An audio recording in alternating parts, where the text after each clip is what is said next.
Kasi RAP, gold album ang inabot niyan mga kaibigan, walang radio airplay.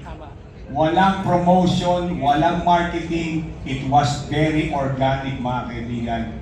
Kaya itong tao na ito na tumuloy mula sa RAP, tumuloy hanggang pagkatapos pa ng RAP, at naituloy sa bakod ng Viva na ang sabi niya, Kuya Drew, kung sakaling kailangan mo muli ng artist, nandito lang kami. At kung magsasign ka sa Viva, kasi pasign ako sa Viva noon, at maglilipat na ng project, sabi ko wala akong artist, paano ako magsasign? Don't worry kuya, nandito lang po kami ng kapatid ko.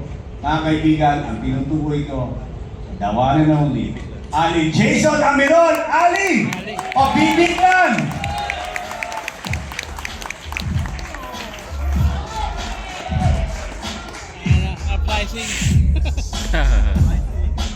Thank you, Ali.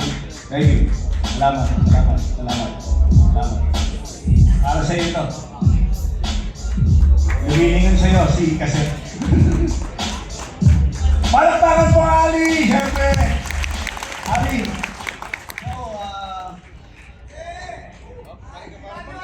Ano unahin ko yung pag-iyak pa yung...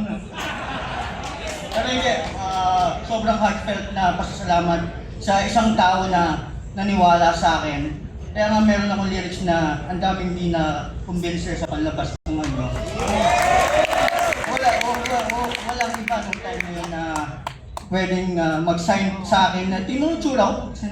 Hindi naman ako ganun, kasing gwapo ngayon, dati.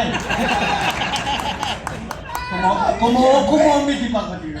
Pero seriously speaking, hindi kami magkakaroon ng pagkakataon ng utol ko. Sa Taguig kasi, walang hip-hop sa Taguig dati. Nung lumipat kami dun eh.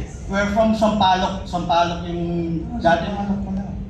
Si Kuya Joe, alam ko yung mga nag-breakdance dun sa San Vicente Cruz Street. Nung mga bata pa ako, pinapanood ko. Alam ko, isa siya dun eh. Kasi narinig ko yung mga kwento na sila nila Francis nag-aano dun eh. Nag-breakdance. Pero from Sampaloc, nung lumipat na kami sa Taguig, walang hip-hop talaga. Lahat puro mga rockista. Pinagtatawanan kami doon. But then, swerte ko at nakilala ko si Buji at nagpakilala niya ako, kakasi ko siya.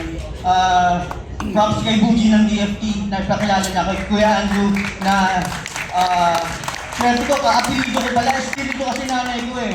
Kaya siguro yung swerte tumuloy-tuloy at binigyan niya ako ng pagkakataon na ang aking kapatid, si Jack, andito yun eh. At si Simon na binuo namin ng Bibiglan na tuloy-tuloy na tinangilit nyo. Maraming salamat at yun lang. Thanks and gratitude kay Kuya Andrew na yun nga. Dahil dito eh, nakatanggap kami. On behalf of Bibiglan, maraming salamat sa inyo. Kuya Andrew, kay Ate Maylene, thank you din sa lahat sa pagtanggap lagi. Thank you. Iparinig natin palakpakan kay Ali mga kaibigan sa Bibiglan. Thank you, Mamaya tayo.